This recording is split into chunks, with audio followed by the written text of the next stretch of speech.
اعوذ باللہ من الشیطان الرجیم بسم اللہ الرحمن الرحیم اللہم صلی وسلم علی محمد وعلی آل محمد بعدد کل شیء معلوم لک الصلاۃ والسلام علیک یا سیدی یا رسول اللہ وعلی آلک و اصحابک یا سیدی یا حبیب اللہ۔ معزز و محتشم سامعین و ناظرین، آج 21 رمضان المبارک مولا کائنات مولا المؤمنین پیارے آقا صلی اللہ علیہ وسلم کے اخی مبارک اور سیدہ بطول زہرا کے سرتاج اقدس حسنین کریمین کے بابا جان جناب مولا کائنات مولا علی کرم اللہ وجہ الکریم، آپ کا یوم شہادت ہے۔ آپ کی عظمت کو خراج محبت پیش کرنے کے لیے اور آپ کی ذات کا فیض حاصل کرنے کے لیے حاضر ہیں۔ آج کے موضوع کا تعلق قرآن اور ذات علی کے ساتھ ہے۔ آقا دو جہاں صلی اللہ علیہ وسلم کا فرمان اقدس ہے، علی مع القرآن والقرآن مع علی۔ علی قرآن کے ساتھ ہے اور قرآن علی کے ساتھ ہے۔ قرآن کا مولا کائنات کے ساتھ جو ربط ہے، جو تعلق ہے، اس پر بے شمار احادیث ہیں۔ ایک حدیث پاک تو یہ بھی ہے، آقا کریم صلی اللہ علیہ وآلہ وسلم نے فرمایا، انا مدینۃ العلم وعلی بابھا، میں علم کا شہر ہوں اور علی اس کا دروازہ ہے۔ دوسرے مقام پہ فرمایا، انا دار الحکمت وعلی بابھا، میں حکمت کا شہر ہوں، علی اس کا دروازہ ہے۔ اب قرآن حکیم کو دیکھیں تو کتاب علم بھی ہے، کتاب حکمت بھی ہے۔ جو فیض اللہ نے علم کا آقا دو جہاں صلی اللہ علیہ وسلم کو عطا فرمایا الرحمن علم القرآن کی صورت میں، اسی فیض کو حضور صلی اللہ علیہ وسلم نے مولا کائنات کو عطا فرمایا۔ یہی وجہ تھی کہ حضرت مولا کائنات آپ فرماتے ہیں، اور اس حدیث مبارکہ کو امام حاکم نے المستدرک میں نقل کیا۔ حدیث مبارکہ کیا ہے؟ ان علی قال، حضرت علی رضی اللہ تعالیٰ عنہ نے فرمایا، واللہ ما نزلت آیتن، میں قرآن کی ہر آیت کے بارے میں جانتا ہوں، الا وقد علمت فیما نزلت و این نزلت و علی من نزلت، میں قرآن کی ہر آیت کے بارے میں جانتا ہوں، وہ کس کے بارے میں، کس جگہ اور کس پر نازل ہوئی۔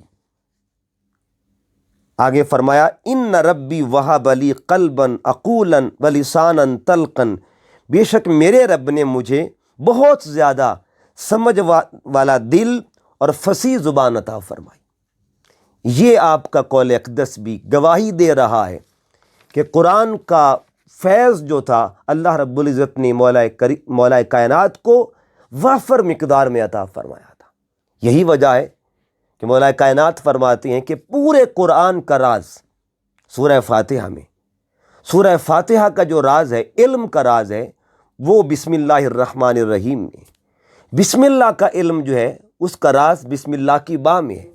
بسم اللہ کی با کا راز با کے نقطے میں ہے، اور مولا کائنات فرماتے ہیں، انا النقطۃ تحت البا، با کے نیچے جو نقطہ ہے اس کو علی کہتے ہیں۔ آج اسی حوالے سے مولا کائنات کا قرآن سے ربط جو ہے، قرآن کی آیات کی روشنی میں آپ کے سامنے بیان کرنا چاہتا ہوں۔ اور 21 آیات ایسی ہیں، ویسے تو قرآن مجید کے اندر 300 آیات مفسرین فرماتے ہیں کہ اللہ رب العزت نے شان مولا علی میں نازل فرمائی، تو ان کا فیض حاصل کرنے کے لیے، ان آیات کی خیرات پانے کے لیے چند آیتیں بطور نمونہ آپ کے سامنے رکھنا چاہتا ہوں۔ سب سے پہلے جو پہلی آیہ مقدسہ جس میں مولا کائنات کا ذکر ہے، مولا علی کی شان ہے، اس کو آیت ولایت کہتے ہیں۔ یہ آیہ مقدسہ سورہ مائدہ کی 55 نمبر آیت۔ اللہ رب العزت نے فرمایا، انما ولیکم اللہ ورسولہ والذین آمنوا۔ 3 ولایتوں کا ذکر اس آیت میں ہوا ہے، ولایت الہی، ولایت محمدی اور ولایت حیدری، ولایت خدا، ولایت مصطفیٰ اور ولایت مرتضیٰ۔ اب سوال ہے کہ جو تیسری ولایت ہے، ولایت مرتضیٰ، اس کا ریفرنس کیا ہے، اس کی دلیل کیا ہے، اس کا حوالہ کیا ہے؟ تو تفسیر بغوی، جس کا نام معالم التنزیل بھی ہے، اس میں امام بغوی اسی آیت کے تحت، تفسیر جامع البیان، جس کو تفسیر طبری بھی کہتے ہیں، امام طبری رحمۃ اللہ تعالی علیہ، انہوں نے تفسیر طبری یعنی جامع البیان میں اسی آیت کے تحت، اور تفسیر سالوی جس کو الکشف والبیان بھی کہتے ہیں، جس میں امام ابو اسحاق سالبی نے اسی آیت کے تحت یہ لکھا ہے کہ تیسری ولایت سے مراد ولایت علی ہے۔ وہ جو نماز کے دوران اپنی انگوٹھی زمین پر پھینکی تھی تو خیرات پانے والا لے گیا، اللہ رب العزت نے قرآن اتارا اور قرآن کی روشنی میں 3 ولایتوں کا ذکر کیا، تیسری ولایت کو ولایت علی کہا جاتا ہے۔ پھر آیت نمبر 2، یہ آیت کریمہ سورہ مریم کی ہے، 96 نمبر آیا ہے، دوسری آیت، اور آیت کیا ہے؟ سَيَجْعَلُ لَهُمُ الرَّحْمَنُ وُدًّا، اسے آیت ود بھی کہتے ہیں۔ اس میں محبت کا پیغام دیا گیا، اور حضرت عبداللہ ابن عباس رضی اللہ تعالیٰ عنہ اس آیت کے تحت تفسیر بیان کرتے ہیں۔ امام طبرانی اس کو المعجم الاوسط کی اندر بیان کرتے ہیں، حدیث نمبر 5514، 5514 نمبر حدیث پاک ہے، نزلت فی علی ابن ابی طالب۔ حضرت عبداللہ ابن عباس فرماتے ہیں یہ جو آیہ مقدسہ ہے یہ حضرت علی کی شان میں نازل ہوئی ہے۔ اسی طرح نمبر 3 سورہ احزاب کی آیت نمبر 57 ان الذین یؤذون اللہ ورسولہ لعنہم اللہ فی الدنیا والآخرہ، اس آیت کے تحت امام حاکم اپنی کتاب المستدرک میں حدیث نمبر 4618 جب بیان کرتے ہیں تو اس حدیث کے راوی حضرت ابن ابی ملیکہ رضی اللہ تعالیٰ عنہ ہے۔ حضرت عبداللہ ابن عباس رضی اللہ تعالیٰ عنہما ان کا وہ واقعہ بیان کرتے کہ ان کے ہاں ملک شام سے ایک شخص آیا اور اس نے حضرت علی کو برا بھلا کہنا شروع کر دیا۔ حضرت ابن عباس کا فرمان کیا تھا، اس بدبخت کو جواب کیا دیا؟ وہ جو گستاخ علی تھا، گستاخ مرتضیٰ تھا، اس کو جواب کیا دیا؟ یا عدو اللہ، اے اللہ کے دشمن، ازیت رسول اللہ، کیا تو نے حضور صلی اللہ علیہ وسلم کو تکلیف دی ہے، تو نے حضور کو تکلیف دی ہے۔ پھر آپ نے یہ آیت کریمہ پڑھی، ان الذین یؤذون اللہ ورسولہ، اس آیت کے تحت آپ نے گویا بتا دیا کہ جس نے علی کو اذیت دی اس نے رسول پاک کو اذیت دی، جس نے علی کی توہین کی اس نے رسول پاک کی توہین کی۔ اسی طرح آیت نمبر 4 سورہ مائدہ کی آیت نمبر 3 ہے، یعنی چوتھی آیت سورہ مائدہ کی آیت نمبر 3، اس میں اللہ رب العزت نے فرمایا الیوم اکملت لکم دینکم۔ اس آیت کے تحت مسند احمد بن حنبل کے اندر کی حدیث ہے جس کا نمبر ہے 281، جلد نمبر 4 اور حدیث نمبر 281۔ حضرت ابو ہریرہ رضی اللہ تعالیٰ عنہ اس حدیث کے راوی ہیں کہ جب غدیر کے مقام پہ میرے آقا صلی اللہ علیہ وآلہ وسلم نے مولا کائنات کا ہاتھ پکڑا اور ہاتھ پکڑ کر ہوا میں بلند کیا اور آپ نے اعلان کیا، فرمایا من کنت مولا فہذا علی مولا، جس کا میں مولا ہوں اس کا علی مولا ہے۔ حضرت ابو ہریرہ فرماتے اسی مقام پہ یہ آیت نازل ہوئی، الیوم اکملت لکم دینکم، آج تمہارے لیے تمہارا دین مکمل میں نے کر دیا۔ اسی طرح 5ویں نمبر سورہ نحل کی آیت نمبر 43، فاسألوا اہل الذکر، پس اہل ذکر سے سوال کیا کرو، اہل ذکر سے پوچھا کرو۔ اب اس آیت کے تحت امام ابن جریر طبری تفسیر طبری کے اندر آپ فرماتے ہیں قال علی نحن اہل الذکر، جب لما نزلت هذه الآیہ، امام ابن جریر طبری اس آیت کے تحت تفسیر لے کے آتے ہیں۔ تفسیر میں کیا فرماتے ہیں؟ لما نزلت هذه الآیہ، جب یہ آیت نازل ہوئی، قال علی، حضرت علی نے فرمایا نحن اہل الذکر، اہل ذکر ہم ہیں۔ یعنی ہم آل رسول اہل ذکر ہیں، ہم ذکر والے ہیں۔ یہاں ایک بات ضمناً عرض کر دوں کہ دیکھیے اہل ذکر سے مراد کون ہے؟ حضرت علی فرماتے ہم ہیں۔ اگر آپ قرآن پاک میں غور کریں تو قرآن نے ذکر کو کس کو کہا ہے، ذکر سے مراد کیا ہے، پھر آپ کو اہل ذکر کا پتہ چلے گا۔ قرآن فرماتا ہے انا نحن نزلنا ذکر، جب اللہ پاک نے فرمایا ہم نے اس قرآن کو نازل کیا، وَإِنَّا لَهُ لَحَافِظُونَ، اور ہم اس کے محافظ ہیں۔ اس آیت میں قرآن کو ذکر کہا گیا، اور ادھر فرمایا فَاسْأَلُوا أَهْلَ الذِّكْرِ، بس ذکر والوں سے پوچھا کرو، قرآن والوں سے پوچھا کرو۔ تو پھر قرآن والے کون ہیں؟ ایک اور حدیث پاک بھی جب آقا علیہ السلام نے فرمایا میں تمہارے لیے 2 چیزیں چھوڑ کے جا رہا ہوں، کتاب اللہ و اطرتی، قرآن اور اہل بیت کو۔ اور جو حدیث پاک آقا تو جہاں صلی اللہ علیہ وسلم نے مولا کائنات کے بارے میں فرمائی کہ قرآن علی کے ساتھ ہے، علی قرآن کے ساتھ ہے، ان تمام کو جمع کریں تو پھر یہ بات روز روشن کی طرح عیاں ہو جاتی ہے کہ اہل ذکر یقیناً آل رسول ہے۔ اس کے بعد 6 نمبر، من جاء بالحسنۃ فلہ خیر منہا وہم من فزع یومئذ آمنون ومن جاء بالسیئۃ فکبت وجوہہم فی النار۔ یہ جو آیہ کریمہ ہے یہ سورہ نمل کی آیت نمبر 89 اور 89 اور 90 نمبر آیت مبارکہ ہے۔ اس میں 2 چیزوں کا ذکر ہوا، الحسنہ اور السیئہ، نیکی کا اور بدی کا۔ اب تفسیر سالبی میں اسی آیت کے تحت، اور امام اسماعیل حقی نے تفسیر روح البیان میں اسی آیت کے تحت تفسیر کیا بیان فرمائی، قال علی الحسنۃ حبنا والسیئۃ بغضنا۔ ہاں سبحان اللہ، کیا کمال کا قول ہے۔ الحسنہ اور السیئہ، یہ 2 چیزوں کی ڈیفینیشن کی آپ نے، مولا کائنات نے۔ حسنہ کیا ہے، سیئہ کیا ہے، نیکی کیا ہے، بدی کیا ہے، کیا کمال کی تعریف فرمائی۔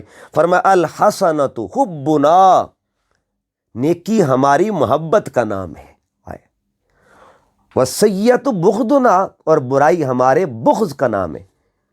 جو بندہ چاہتا ہے نیکی کرے وہ ہم سے محبت کرے، تو ہماری محبت کو نیکی کہتے ہیں، ہم سے بغض رکھنے کو برائی کہتے ہیں، سیئہ کہتے ہیں۔ نمبر 7، اللہ پاک یہاں پہ فرماتا ہے وَيُطْعِمُونَ الطَّعَامَ، یہ سورہ دہر کی 8ویں آیت ہے۔ وَيُطْعِمُونَ الطَّعَامَ عَلَىٰ حُبِّهِ مِسْكِينًا وَيَتِيمًا وَأَسِيرًا، وہ جو واقعہ ہے کہ حضرات حسنین کریمین جب علیل ہوئے تو مولا کائنات نے، سیدہ کائنات نے منت مانی کہ مولا ہمارے شہزادے تندرست ہو جائیں، ہم 3 دن کے روزے رکھیں گے۔ حسب وعدہ روزہ رکھا گیا۔ پہلے دن افطار کا وقت آیا تو آواز آئی مسکین کی، دوسرے دن یتیم کی، تیسرے دن اسیر کی۔ قرآن پاک اس کو فرماتا ہے وَيُطْعِمُونَ الطَّعَامَ عَلَىٰ حُبِّهِ مِسْكِينًا وَيَتِيمًا وَأَسِيرًا، وہ جو کھانا کھلاتے ہیں اللہ کی رضا کی خاطر، مسکین کو، یتیم کو، قیدی کو۔ اس آیت کے تحت علامہ شوکانی فتح القدیر کے اندر جلد نمبر 5 صفحہ نمبر 348 اور حضرت عبداللہ ابن عباس رضی اللہ تعالیٰ عنہ کا قول نقل کرتے ہیں، نزلت هذه الآیہ فی علی ابن ابی طالب و فاطمہ بنت رسول اللہ صلی اللہ علیہ وسلم۔ یہ جو آیت نازل ہوئی یہ کس کی شان میں نازل ہوئی، کس کے لیے نازل ہوئی؟ حضرت مولا علی کے لیے اور سیدہ فاطمہ الزہرا کے لیے۔ 8ویں نمبر پہ آتے ہیں، اللہ پاک فرماتا ہے وَمِنَ النَّاسِ مَن يَشْرِي نَفْسَهُ ابْتِغَاءَ مَرْضَاتِ اللَّهِ، کہ لوگوں میں سے کچھ لوگ ایسے ہیں جو اپنی جانوں کو سودا کر دیتی ہیں اللہ کی رضا کے لیے، اپنی جان کا سودا کر دیتی ہیں اس کی منشا کے لیے، اس کو راضی کرنے کے لیے۔ یہ سورہ بقرہ کی آیت نمبر 207 ہے، 207۔ اس آیت کے تحت علامہ شبلنجی رحمۃ اللہ تعالیٰ علیہ، جو شافعی، امام شافعی کے مقلد، آپ اپنی کتاب نور الابصار کے تحت لکھتے ہیں، آپ فرماتے ہیں کہ یہ جو آیہ کریمہ کب نازل ہوئی، بہت سی تفاسیر اس کی ہیں، مگر حضرت علامہ شبلنجی جو تھے ان کی تفسیر، وہ تفسیر کیا کرتے ہیں، فرماتے جس رات میرے آقا صلی اللہ علیہ وسلم ہجرت کی طرف جا رہے ہیں، ہجرت مدینہ کر رہے ہیں، آپ نے اپنے بستر پہ مولا علی کو سلایا۔ تو یہ جو آیت کریمہ ہے مولا علی کی شان میں نازل ہوئی کہ وہ جو اپنی جان کو سودا کر کے لیٹا ہوا تھا بستر مصطفیٰ صلی اللہ علیہ وآلہ وسلم پر۔ اسی طرح 9 نمبر آیہ مقدسہ ہے وَمَنْ يَقْتَرِفْ حَسَنَةً نَزِدْ لَهُ فِيهَا حُسْنًا، یہ سورہ شورى کی آیت نمبر 23 ہے۔ اس کے تحت حضرت عبداللہ ابن عباس رضی اللہ تعالیٰ عنہ آپ فرماتے ہیں یہاں جو نیکی بڑھنے کا جو معاملہ ہے اس سے مراد محبت آل رسول ہے، محبت علی ہے، محبت فاطمہ ہے، محبت حسن ہے، محبت حسین ہے۔ جو محبت کرتا جائے گا تو اس کی درجہ، اس کی شان، اس کا مقام بڑھتا جائے گا، اس آیت کے تحت لے کے آتے ہیں۔ اس کے بعد نمبر 10 آیہ تطہیر جو بڑی معروف آیہ کریمہ ہے، سورہ احزاب کی آیت نمبر 33 انما یرید اللہ لیذہب عنکم الرجس اہل البیت ویطہرکم تطہیرا۔ اس آیت کے تحت امام ترمذی حدیث لے کے آتے ہیں اور حدیث نمبر ہے 3205 کتاب التفسیر کے اندر۔ آپ اس حدیث مبارکہ کو لے کے آتے ہیں کہ جب آقا کریم صلی اللہ علیہ وسلم ایک چادر تان کے کھڑے ہوئے تو چادر کے اندر کچھ دیر گزرتی ہے مولا کائنات آتے ہیں، پھر حضرت فاطمۃ الزہرا، پھر حسنین کریم تشریف لاتے ہیں، پھر حضور آقا صلی اللہ علیہ وسلم نے چادر کو بند کیا۔ اس چادر میں ایک وہ جان بھی تھی، ایک وہ نفس بھی تھا، ایک وہ وجود بھی تھا جس کو مولا علی کہتے ہیں۔ حضور نے چادر کو بند کر کے پھر دعا فرمائی اللہم ہؤلاء اہل بیتی، یا اللہ میری اہل بیت ہے۔ یہ نمبر 10 تھی۔ اب آئے نمبر 11، اب ہم آیہ مودت کی بات کریں گے اور یہ بھی ایک معروف آیہ کریمہ ہے، سورہ شورى کی آیت نمبر 23۔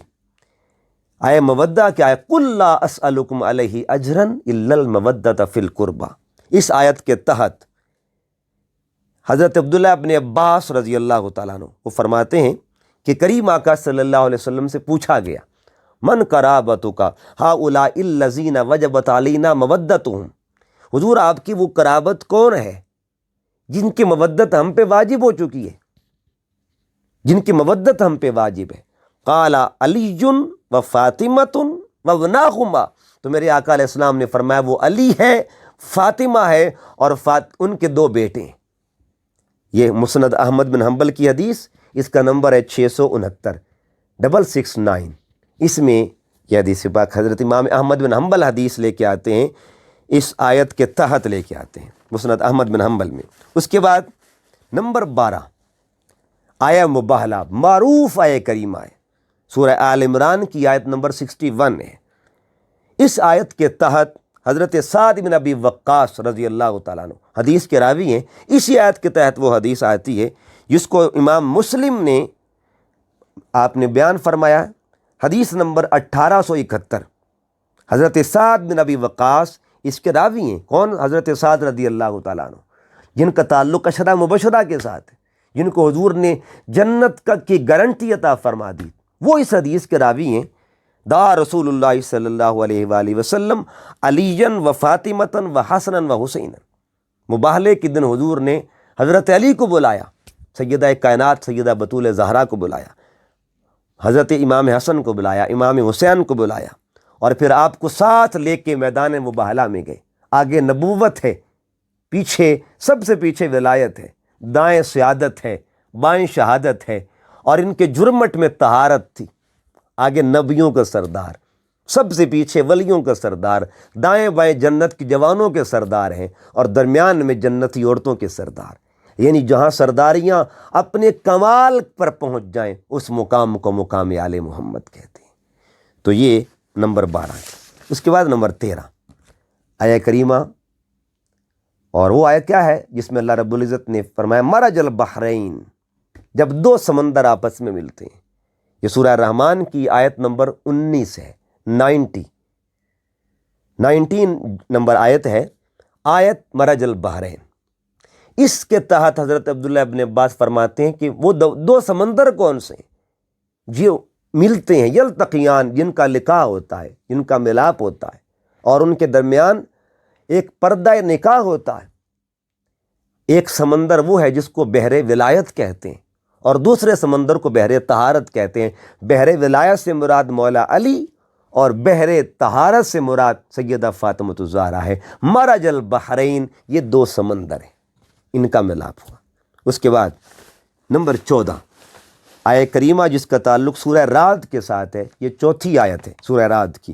وَجَنَّاتٍ مِّنْ أَعْنَابٍ وَزَرْعٌ وَنَخِيلٌ وَصِنْوَانٌ وَغَيْرُ صِنْوَانٍ یُسْقَىٰ بِمَاءٍ واحد۔ اس آیت کے تحت امام حاکم المستدرک میں ایک حدیث لے کے آتے ہیں۔ حدیث کا نمبر ہے 4668۔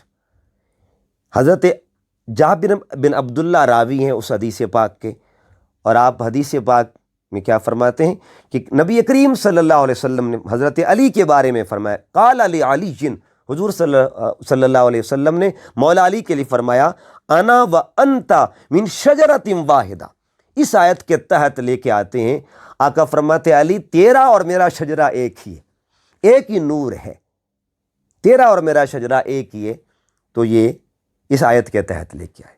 اس کے بعد نمبر 15 بڑی خوبصورت آیت، اور یہ بھی مولا کائنات کی شان میں، سورہ بقرہ کی آیت نمبر 204 ہے یہ، الذین ینفقون اموالہم باللیل والنہار سرا وعلانیہ۔ انفاق کے 4 مرحلے اس میں بیان ہوئے ہیں، 4 طریقے بیان کہ وہ لوگ جو اپنا مال خرچ کرتے ہیں، باللیل رات کو، والنہار دن کو، سرن خفیہ طریقے سے، وعلانیہ اور اعلانیہ طریقے سے۔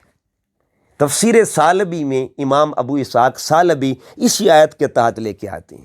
آپ فرماتے کہ مولا کائنات کے پاس 4 درہم تھے، آپ نے 1 درہم دن کو خرچ کیا، 1 درہم رات کو خرچ کیا، 1 خفیہ خرچ کیا، 1 بھری مجلس میں خرچ کیا۔ 4 درہم آپ نے خرچ کیے مدینہ طیبہ میں۔ تو اللہ رب العزت نے حضرت علی کی شان قرآن کی روشنی میں یوں بیان فرمائی کہ وہ لوگ جو خرچ کرتے ہیں، ادھر علی خیرات کرتا ہے، خرچ کرتا ہے اللہ کی راہ میں، ادھر اللہ قرآن بنا دیتا ہے۔ پھر اس کے بعد نمبر 16 آیت حبل اللہ۔ حبل اللہ سے مراد اللہ کی رسی ہے، اللہ کی رسی ہے۔ اب اس آیت کے تحت 3 تفاسیر آئی ہیں۔ ایک تو مراد قرآن کریم لیا گیا، ایک تفسیر کے تحت مراد اس سے اللہ کی رسی سے مراد حضور اکرم صلی اللہ علیہ وسلم کی ذات طیبہ، اور حضرت عبداللہ ابن عباس رضی اللہ تعالیٰ عنہ آپ اس حدیث کے تحت لے کے آتے ہیں کہ اس سے مراد حبل اللہ سے مراد آل محمد مصطفیٰ صلی اللہ علیہ وسلم، اس سے مراد مولا علی، حضرت فاطمہ الزہرا، امام حسن اور امام حسین۔ اسی طرح نمبر 17 یہ سورہ رعد کی آیت نمبر 7 کا میں ذکر کرنے لگا ہوں۔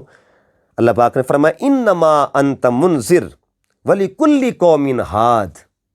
2 شانیں بیان کی گئی، ایک منذر ایک ہاد۔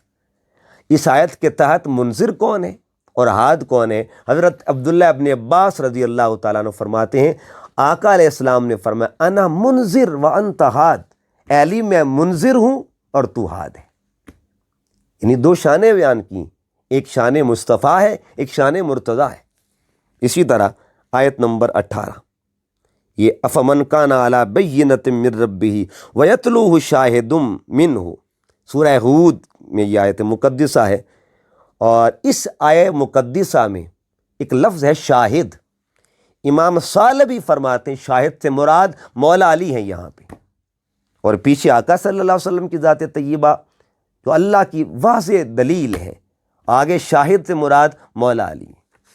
اس کے بعد نمبر 19 سورہ جاسیہ کی آیہ مقدسہ ہے، اس میں اللہ رب العزت نے ارشاد فرمایا ام حسب الذین اجترحوا السیئات ان نجعلہم کالذین آمنوا وعملوا الصالحات۔ اس میں 2 طبقات کا، اجترحوا السیئات اور دوسرا آمنوا وعملوا الصالحات۔ یہاں پہ تفسیر سالبی میں امام سالبی فرماتے ہیں السیئات سے مراد کون ہے؟ عتبہ، شیبہ، ولید، یہ جنگ بدر کی بات ہے، اور الذین آمنوا وعملوا الصالحات سے مراد کون ہے؟ مولا علی۔ اسی طرح سورہ مجادلہ، یہ 20واں نمبر اب بتانا چاہتا ہوں۔ آیت صدقہ بڑی معروف آیت کریمہ ہے، اور یہ اعزاز بھی ہے، انفرادیت بھی ہے مولا کائنات کی، آپ کی کہ امتیازات میں بھی ایک امتیاز ہے، یعنی قرآن کی ایک ایسی آیت جس پر کائنات کے ایک فرد نے عمل کیا، بس اس کے بعد اس کا حکم منسوخ ہو گیا تھا۔ یعنی قرآن پاک کی جو آیت جب اتری تو اس پر صرف ایک ہستی نے عمل کیا، پھر اس کا حکم منسوخ ہو گیا۔ وہ آیت کریمہ کون سی ہے؟ یا ایھا الذین آمنوا اذا ناجیتم الرسول فقدموا بین یدی نجواکم صدقہ۔ ایمان والوں کو حکم دیا کہ جب بھی میرے محبوب کی بارگاہ میں گفتگو کرنی ہے تو صدقہ دے کے گفتگو کرنی ہے۔ تو مولا کائنات نے صدقہ دیا اور گفتگو سرکار سے کی، حضور کی بارگاہ میں حاضری دی، اس کے بعد اس کا حکم منسوخ ہو گیا۔ تو کائنات میں فرد واحد جو اس آیت پر عمل کر رہے ہیں ان کو حضرت علی کہتے ہیں۔ اب آئیے 21 نمبر آیت، اور 21 کا جو عدد ہے 21 رمضان المبارک کے ساتھ منسوب ہے، آخری آیت مبارکہ اس مضمون کے حوالے سے، اور یہ ہے سورہ بینہ کی آیت کریمہ، 30ویں پارے میں سورہ بینہ آیت نمبر 7۔ اولئک ہم خیر البریہ۔ خیر البریہ کون ہے؟ اس پر بھی حضرت مجاہد رضی اللہ تعالیٰ عنہ، بہت بڑے تابعی، اور تفسیر قرآن میں ایک نام ہے ان کا، حضرت قتادہ، حضرت مجاہد، حضرت حسن بصری، یہ وہ طبقہ ہے تابعین کا کہ جو تفسیر قرآن میں ایک نام رکھتے ہیں۔ تو حضرت مجاہد کا بھی ایک نام ہے، تابعی بھی تھے اور مفسر قرآن بھی تھے۔ آپ فرماتے اولئک ہم خیر البریہ، خیر البریہ سے مراد بھی مولا علی کی ذات طیبہ۔ تو یہ قرآن کی آیات جو ہیں پیغام دے رہی ہیں، اور میرے کریم آقا صلی اللہ علیہ وسلم کا وہ جو فرمان ہے، قرآن کی آیات جو ہیں، میرے آقا صلی اللہ علیہ وسلم کا فرمان اور قرآن کی آیتیں دونوں اگر جمع کریں تو خلاصہ کیا نکلتا ہے کہ علی قرآن کے ساتھ ہے اور قرآن علی کے ساتھ ہے۔ یہ گہرا ربط، یہ گہرا تعلق جو حضرت علی کو اللہ پاک نے عطا فرمایا، اللہ پاک کی بارگاہ میں دعا کرتے ہیں اللہ پاک حضرت علی کی نسبت قرآن کے صدقہ سے، تعلق بالقرآن کے صدقہ سے ہمیں بھی قرآن کے ساتھ تعلق اور قرآن کے ساتھ رشتہ محبت نصیب فرمائے۔ وما علیہ الا البلاغ۔